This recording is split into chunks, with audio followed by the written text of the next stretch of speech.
about time. What's going on? Rumor report. This is the Rumor Report. Talk to him. With Angela Yee on The Breakfast Club.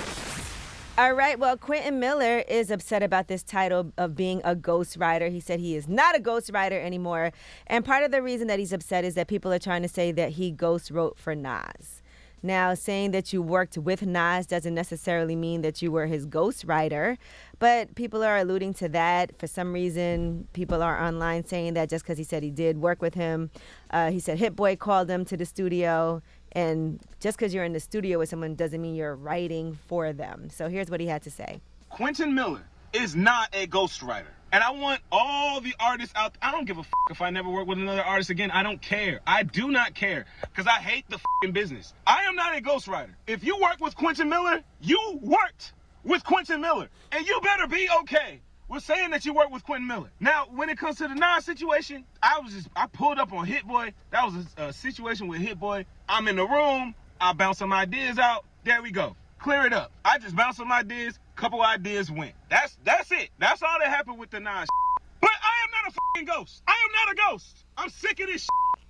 Jesus. Nas not no ghost neither. Nas is a spirit, and Nas is a spirit that, and his pen has been prolific for almost 30 years. So trust me, we're not thinking about anybody ghostwriting for Nas. Yeah, but I think he just because he had talked about working, and he got a credit, on the song "The Pressure." He got a credit on that song. And so that's where all this came from. Yeah, I don't think anybody thought he wrote Nas's lyrics. Well, people were saying it online. They were saying that he's not. Yeah, that's why he's upset. He's letting people know that's not true. It didn't come from him. But it just came from the fact that he, I guess in an interview, had said he worked with Nas and then he got a credit on that song, The Pressure. And so he just wanted to clear up the fact because everything that happened with Drake before, or you have an idea. And you come in and you're like, yo, this would be dope. And somebody, it's nice, will give you credit for that, but that's not meaning that you wrote for someone. Yeah, I mean, if y'all questioning Nas's pen online, then y'all don't know Nasir Jones. No, not at all.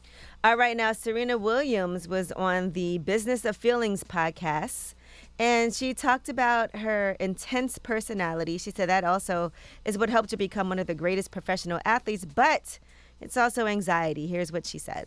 I'm a high-strung individual, and what I do, you can see me, when I'm in my job and I'm playing tennis, I'm like, I'm really super intense, but that's my passion and that's kind of how I wear it, even with VC and everything that I do. So I do have a tendency to become anxious, but I really learned over the past that, first of all, for me, prayer works a lot, just really realizing the bigger picture.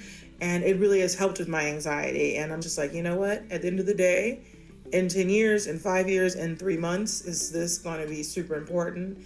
And then I kind of work backwards from there. All right. I like that approach. Mm-hmm. In the bigger picture, 10 years from now, 5 years from now, even tomorrow, is this going to matter as much? So I agree with that. Oh, I love it. Set boundaries, find peace. That's why I recommend that book by Nader Tawwab to everybody, Set Boundaries, Find Peace. Because you got to disconnect. You got to come first before everything and everybody because we cannot pour from empty cups. Now, iHeartMedia is launching a history of Curb Your Enthusiasm with Susie Essman and Jeff Garland in January. So it's going to feature them joined by cast, crew, and fans to break down every episode. Y'all know I love Curb Your Enthusiasm, so this should be an interesting one to watch. And, iHeart also does the Ron Burgundy podcast and things like that. They got a Scrubs one that's really good, too. I love those type of podcasts. I love those type of podcasts that, break down, your favorite shows, The your Office favorite had movies. one that was really good, too. I never heard The Office one. Mm-hmm. All right. Well, that is your Rumor Report. And I love to hear from people who actually, participated in the show, who were either acting on it or was the showrunner or the writer. I love that. All right. Well, thank you, Ms. Yee, for that Rumor Report. The People's Choice Mix is up next.